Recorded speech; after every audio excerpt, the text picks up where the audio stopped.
diesem Podcast erkläre ich dir, wie du den C-Dur-Akkord spielst.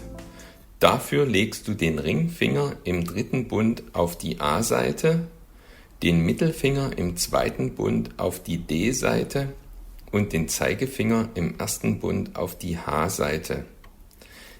Wenn du auf die Gitarre herunterschaust, ist die A-Seite die zweite Seite von oben, die D-Seite die dritte Seite von oben und die H-Seite ist die fünfte Seite von oben.